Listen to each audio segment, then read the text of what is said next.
Good morning, all. It is actually time for us to begin our Bible class. I want to encourage promptness, so I'm going to try to begin on time or as close to on time as we can. You all know that I usually come either from an elders or a deacons meeting directly into this class. And so we have been meeting since about 8 o'clock or earlier, actually, this morning, and such as that. And so I know one of the suggestions that was made is perhaps that we have less review in our lessons and that we try to cover more material. Well, that's all time related. And so if we start on time, we can probably eliminate at least most of those particular repetitions. We are on page 5 of the lesson study book, if you wish to go ahead and open there. Today will be the last Sunday that I request the class enrollment sheet. The class enrollment sheet is the last form in the back of your book. You can just complete that and tear it out.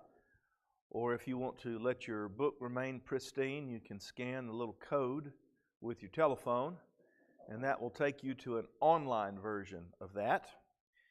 And that would be a way for you to fill that out and to give us an indication about your intent in being a part of this class. Again, page 5. We got through lesson 1 last week. I see no reason we won't be able to complete lesson 2 also this week.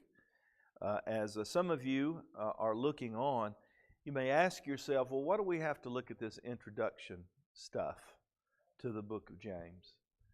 Why can't we just jump into the text? And I suppose we could. But there's one very important rule about biblical interpretation, about understanding any Bible passage, is everything occurs in context. If you want to know what this means to us, you first need to learn what it meant to the people to whom it was originally written. And the process of looking at that through, who wrote it, to whom did they write it, what was the message, what were they trying to say, all of that is valuable. And I think you can understand. God told Noah to build an ark. Jesus told the lawyer, when he told the parable of the Good Samaritan, to go and do likewise. Now, the only thing that separates you from believing that God means you to go build an ark is context. Context is what we have to look at. So many times we quote scriptures out of context. Paul says, I can do all things through Christ who strengthens me. Now, I've heard that in multi-level marketing presentations. I've heard that with students that want to do well on their math test. I have heard that in regard to people that wish to be financially rich or excel in sports. I can do all things through Christ which strengthens me. But the only thing that keeps that passage from being misapplied is context. Paul was in prison. Paul told us that he was hungry sometimes. He told us he was cold sometimes. But he says, sometimes I'm full. And sometimes I'm warm enough. He says, but I could do all things through Christ who strengthens me. The context there is I can be in times of great need, or I can be in times of plenty.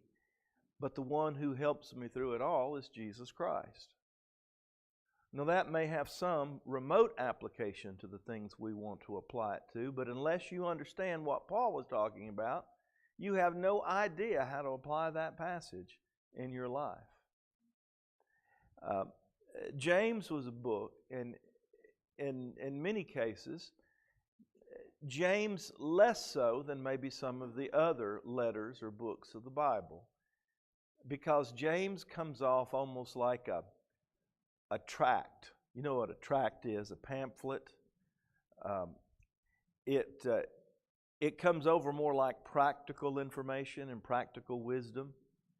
And some of this can be applied in any circumstance. But understand that the only way that we can really know to whom this book was written is by listening to what is said in the book. This is not reflecting 21st century America.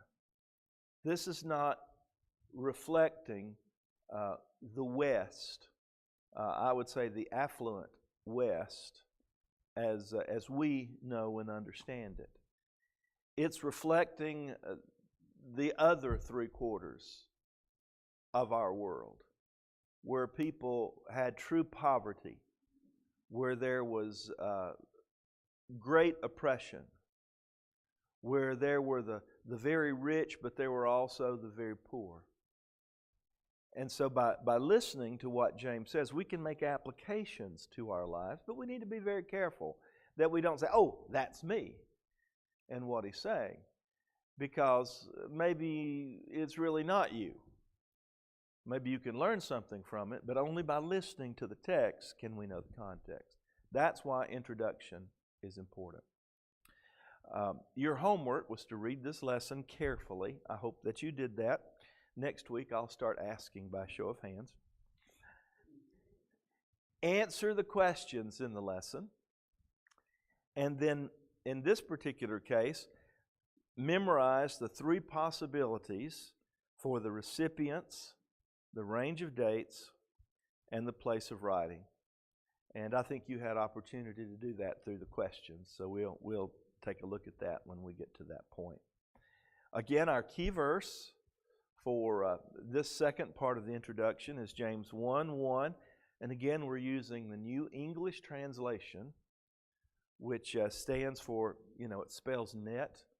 It is an open source Bible. I have some resources at the very first of this book if you want to get a full version of that Bible. But I am printing it within this book by permission. They allow us to do that kind of thing. And Gail, I realize I still haven't moved that machine. I know what you're doing. I'll get that machine moved.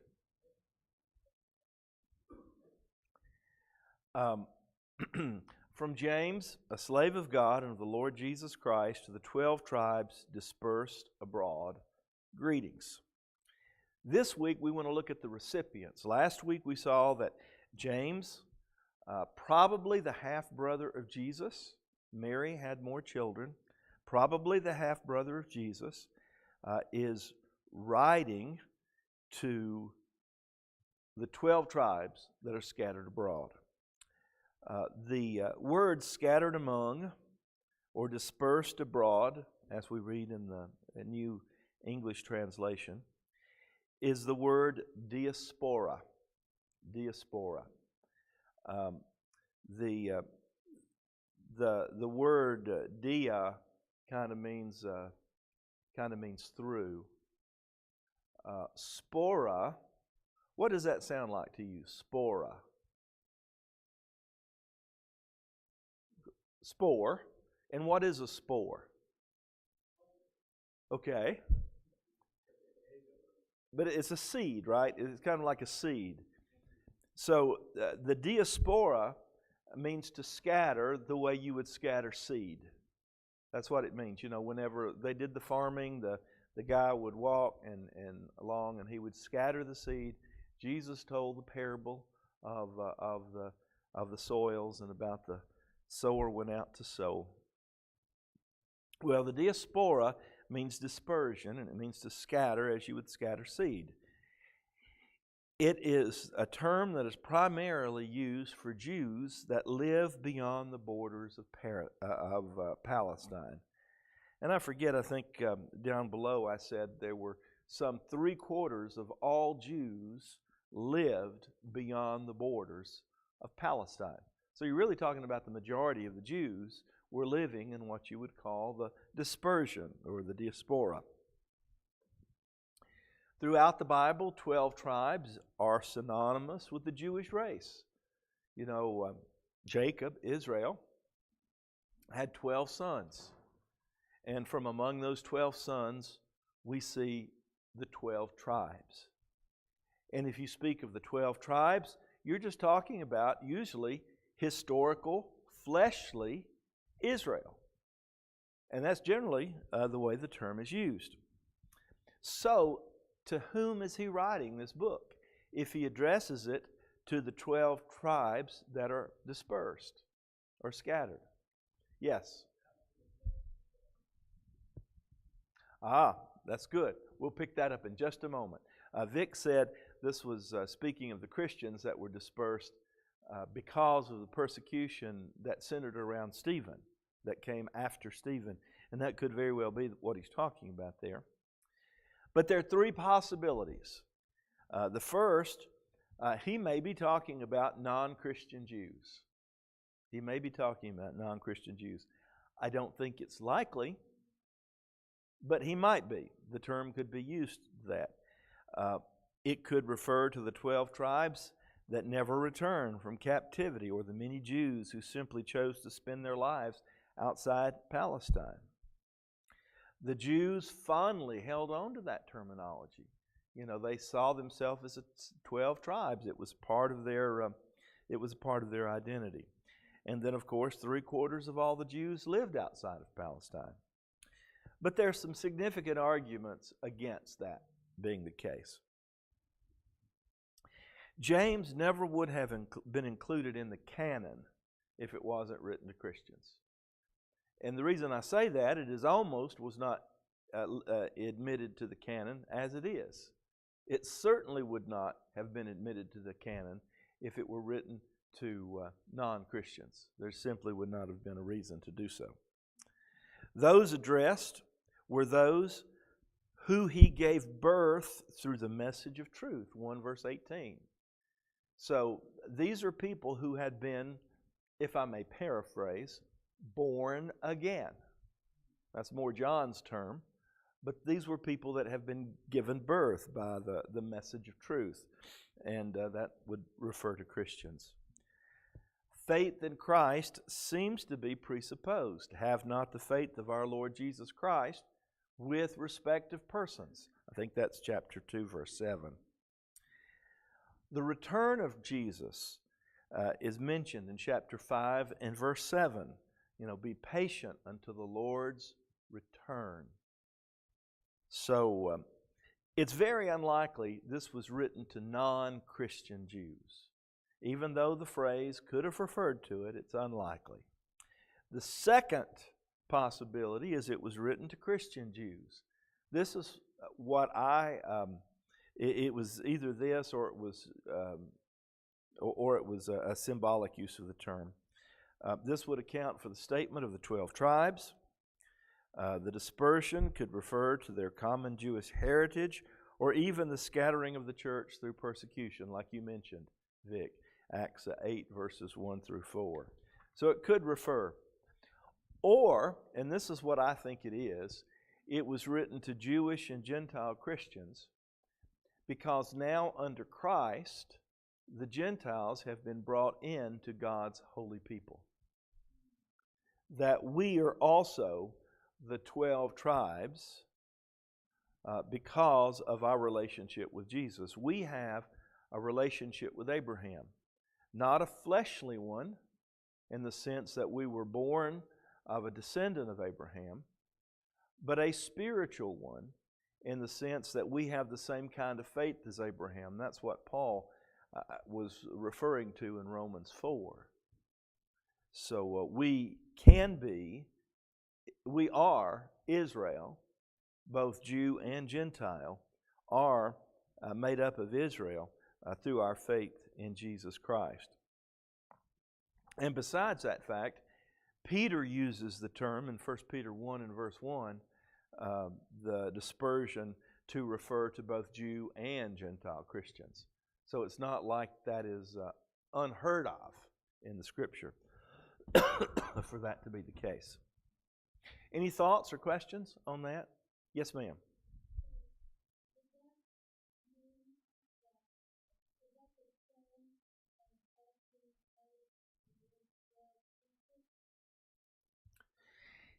Yes, it would. And here is the reason for that. I'm sorry. Thank you.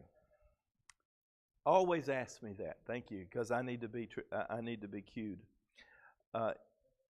Jerry has asked, is that the same of us being a part of the royal priesthood? And I answered, yes, it is. When God created us in the beginning, He meant for us to be His went for us to be priests in His name. We were to mediate between the other people in the world and between creation and God Himself. We are His image bearers, placed here to bear His image in the world. He also told us that we were to rule. And you even have there in Genesis 1 and 2, human beings being God's royal priesthood. Now, He gets even more literal with that in Exodus 19. Before giving the Ten Commandments, He tells Israel that they were going to be a kingdom and priests to Him. And we see the New Testament picking up that same language that we Christians, Jew and Gentile alike, and it has to do with the reason for which we were created in the first place. So in Christ, we can now fulfill what Adam and Eve and what Israel herself failed to do outside of Christ. We can be that royal priesthood. And we even see that, by the way, carried into Revelation as His people are called a royal priesthood or kingdom and priests, that our life is going to be to rule with Christ as He is finally and for all time pronounced Lord of Lords, King of Kings. Yes, sir.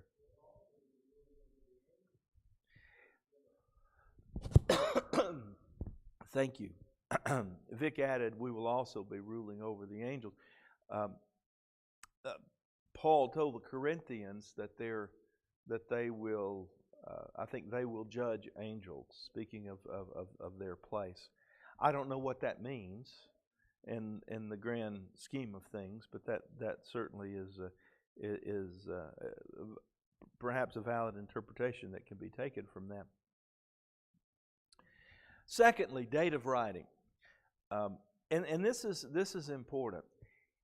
If this were written by the half-brother of Jesus, there is an end date that it could not be written any earlier than that. What would that be? When He was put to death. Yeah. So AD 62. It would have to be AD 62. Some people who take the very earliest date that think this might be the Apostle James, the Apostle James died in 44 AD.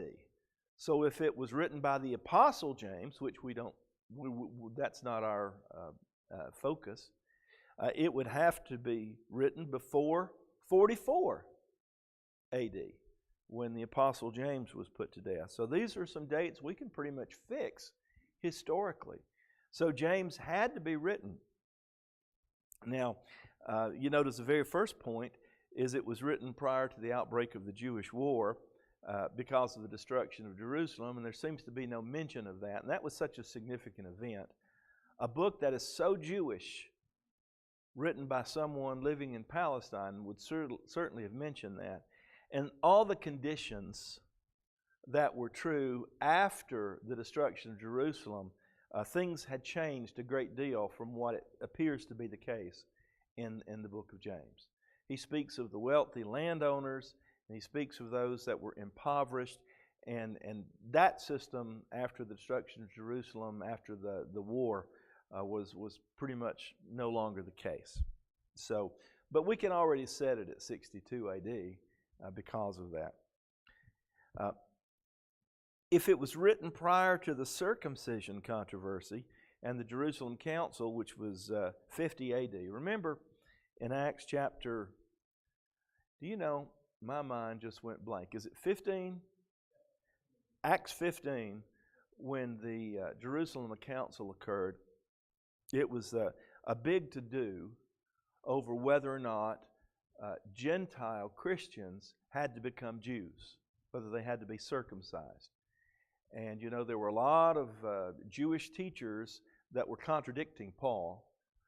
And so the church really had to meet and say, hey, we've got to decide what's going on here. And the council in Jerusalem decided, no, we're not going to bind the law on the Gentiles. They can come to Christ on the basis of their faith in Jesus. Now, I want you to notice something here, though. This created two streams of Christianity. One that was primarily Jewish and one that was primarily Gentile. Now, what strain or what part are we a part of? The one that's primarily Gentile. Because you look at our worship, we don't have anything to do with we don't keep kosher, do we? Was it wrong to keep kosher? No, it wasn't wrong to keep kosher. It wasn't wrong to follow the ceremonial rules of the law. And you know, for many, many years, the Jews did that. You know, even when Paul came back to Jerusalem, the church there encouraged them in order to get along with the other non-Christian Jews in the city. You need to show them your Jewishness. Paul had no problem with that. He did have a problem, though, making a Gentile become a Jew, proselyte, through circumcision, before becoming a Christian. But at that council, the church says we're not going to impose the law on the Gentiles. In fact, there are only two things that we're going to do, that we're going to encourage. One is to stay away from idolatry, which would have been, you know, pretty much a given. But the second was to abstain from eating things that still had blood in them, that had not been properly bled. And that also related to idolatry. So, yes, sir. Yes, he did mention sexual immorality, which, by the way, was very much a teaching of Christianity. As far as the moral aspects of the law, Christianity basically just repeated all of those moral aspects of the law. But the ceremonial things and the kind of things that were offered and dedicated and such, Christianity did not. We're not bound on the Gentiles. So they say that James, if it had been written after, perhaps something should have been said or would have been said about the circumcision controversy, especially if it was written to Gentile Christians as well. Many believe, though, it was written after the early persecutions of the church. And the whole reason for that is they were scattered because of that. And so that would give an early date of maybe AD 41 for the writing of the book. And it would give a latter date of AD 62. So this was a book most likely written very early. Perhaps Galatians was written before it. Perhaps even Thessalonians was written before it.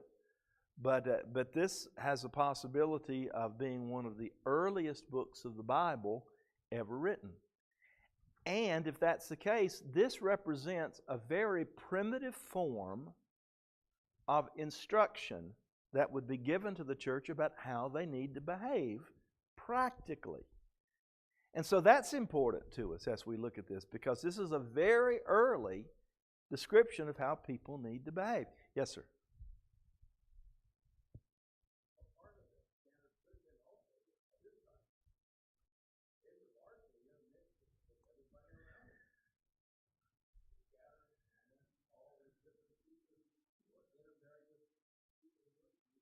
Yes. Mm-hmm. Yes. I think it was probably written to both Jewish and Gentile Christians, but they were scattered abroad for both of those reasons. Interspersed through all the nations of the world were the Jews, and Christians then being scattered by persecution. As a matter of fact, persecution was a very effective tool in the growth of the church.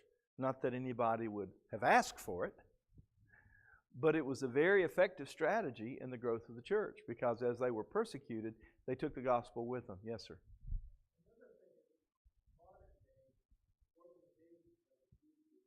Yes.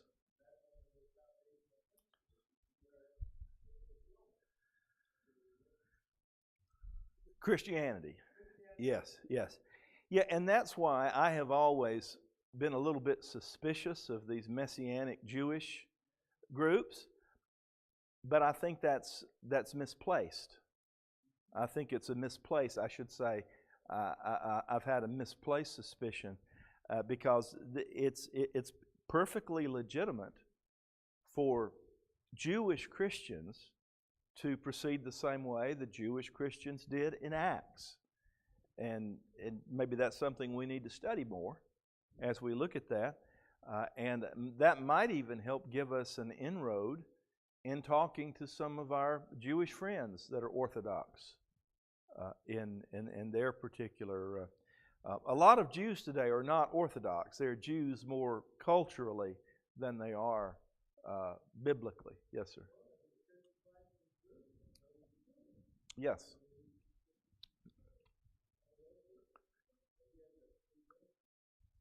And that's something I would like to learn more about.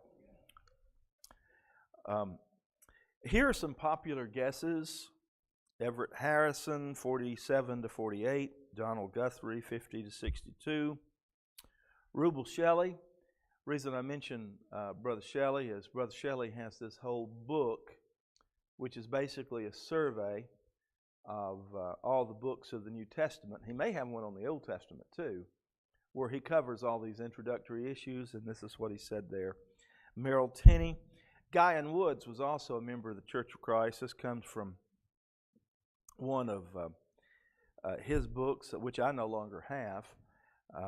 He suggested that it was really written 40 to 65. So I would imagine anywhere between maybe 44 to 62, and probably early when it was written. The place of writing was in Palestine. The author is familiar with the sea and ships. If you read, the author refers frequently to agriculture, fig trees, grapevines, the burning wind that dries up vegetation. There was a burning wind that came through the Palestine. The author speaks of traveling merchants. And all of this is at least consistent with James's residence in Palestine, so which would be possibly Jerusalem. So if you say it was written by James, the half-brother of Jesus, it makes sense that it was written in Palestine, I suppose. This is why understanding who wrote it may give you a better understanding of from where it was written. Now, I'm from the Deep South primarily, and on occasion you will hear me give an illustration that is based on some Southern idiom or figure of speech or expression or story. Tina and I both amused our Wednesday night class by singing a song that we learned about hell in Revelation 21 and verse 8. I'm not going to sing it this morning. You have to come to Wednesday night class for that kind of performance. But I think it amused many people in the class that because they'd never heard of it. Well, that was certainly something that came more from our area of the country than perhaps your area of the country. But as we look at this, there are things that are just consistent with it being written from Jerusalem. So, and the reason we say all this, and the reason this makes significance, it is significant. If it was written early, it will give us a sense of some of the most primitive moral teaching, and by primitive I mean going back, not that it was uncivilized, but it was early teaching, what the Jews perhaps taught their people, some areas in their life that needed to be improved. If it was written by James, the half-brother of Jesus, then this had probably a close affinity to what Jesus himself actually taught. And we can indeed see that is the case from some of the things that are encountered in the text itself. If it was written from Palestine, that gives us a context to understand what he's talking about the rich man who lives on the hill, who's oppressing all the people that are working for him and withholding their wages from them. It even sounds a lot like the story that Jesus told about the rich man that tore down the smaller barns to build bigger barns. Other places have been suggested: Rome, Antioch, Alexandria. But if you go much beyond Palestine, you're thinking about someone else wrote it than the half-brother of Jesus. Let me tell you a good little exercise to do. Yesterday, Tina got a telephone call. As she often does, she walks through the house when she talks. I was sitting in the living room. She didn't know, but I was listening. Have you ever listened just one side of a telephone call? The very first thing I try to do is this: who in the world is she talking to? I had it totally wrong in my guess, just listening to one half of the telephone call. I picked up this, I picked up that, and if I'd heard the whole thing, I might have been able to put together who the other person was and what the conversation was about. But understand this: anytime that you read an epistle in the New Testament, you're only listening to one half of a telephone conversation. You don't know what's going on the other end. And the only way that you have to pick up on that is by listening to the clues that are said. Now, at times when I have taught lessons like this, I've had Tina call me on my phone in the middle of class. And I've had this little script that I go through, and I try to get the class to help me figure out what the other person was talking about, just on the basis of what I've said. Well, here is how you can do with any epistle that was written in the Bible. And it may help with other books too, but epistles are better because it is a one-way conversation. You don't get the other side of the conversation, so you only get one side. Take you a piece of paper,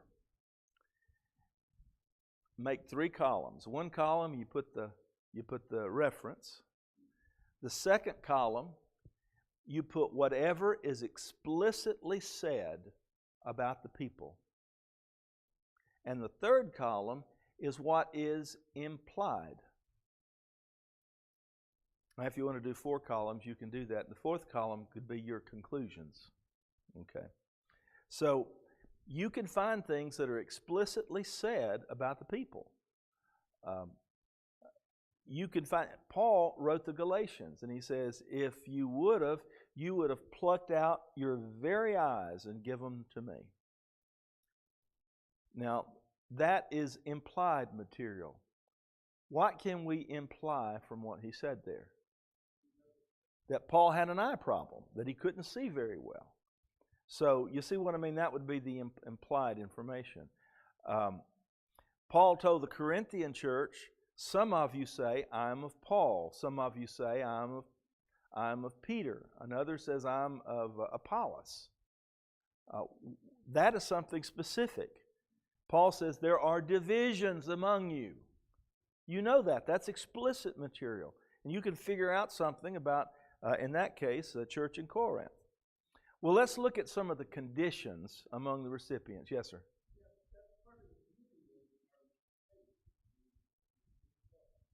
Yes, it is indeed historical. Here are some of the conditions among the recipients.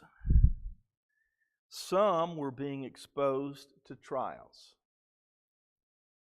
And there are some of the scriptures from the text where we did that.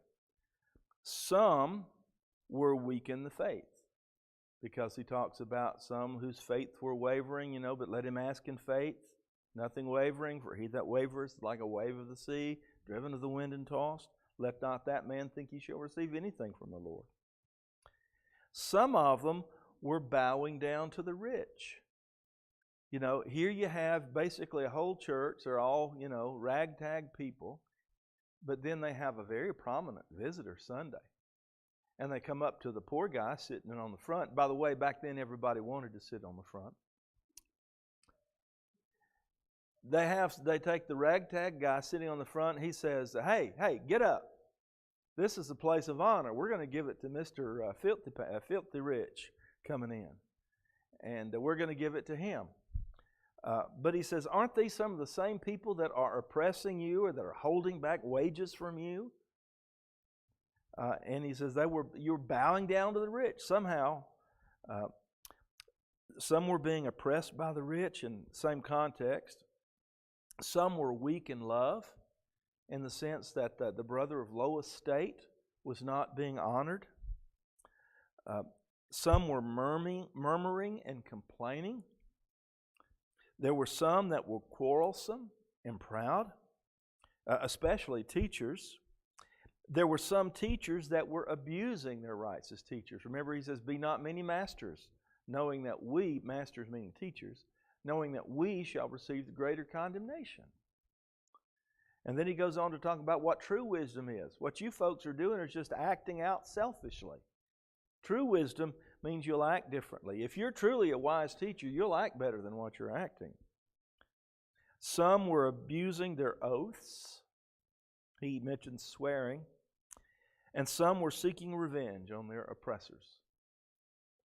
And just by reading that, you can come up with an idea maybe of the audience to which he is writing this particular letter. Okay, to whom was this epistle addressed? These are our questions.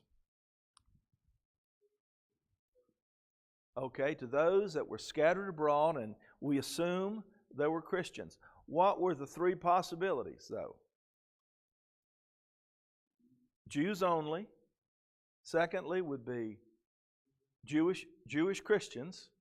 And the third would be, you said it, Jew and Gentiles. Very good. Using the information provided, give the range of dates you believe the epistle was written. The earliest epistle could have been written is about when? 42, 44. That would be if perhaps it was written by James the Apostle. It could have been written after 44 because that was after some of the persecutions from the church. The latest the epistle could have been written is when? AD 62, because that was the death of James, the half-brother of Jesus. Of course, that is assuming that it was written by James, the half-brother. And most scholars, there's no reason really for denying that. It just makes sense. Do you have an idea? I told you that my guess was it was written maybe between 44 and 62. Do you have a guess? A reason for that you want to share? Pardon? 50? I'm sorry? Okay, very good. 50. Good. Anyone else? And that's significant because whether it was written later or it was written early, it still reflects a very early view of what was applied in the lives of Christians early on in the church. Where did we say that the epistle was most likely written from? Palestine. And again, a lot of that goes back to if we really believe it was James, the half-brother of Jesus, that wrote it, because that makes the most sense. It's consistent information inside. And then finally, list 2 things that were going on in the lives of the recipients of the epistle. Remember that? That was the very last page. Murmuring and complaining. Okay. Persecution. Anyone else? Bowing to the rich and even being oppressed by the rich. I'm sorry? Get a hold of your tongue. All right. Yeah, we didn't mention that. He does mention murmuring and complaining. He mentions speaking against someone. He says it's inconsistent for a child of God to both say good things and bad things, to bless and to curse out of the same mouth. Or like my mother said, I can't believe something like that came from your sweet mouth. Okay, well, look at there.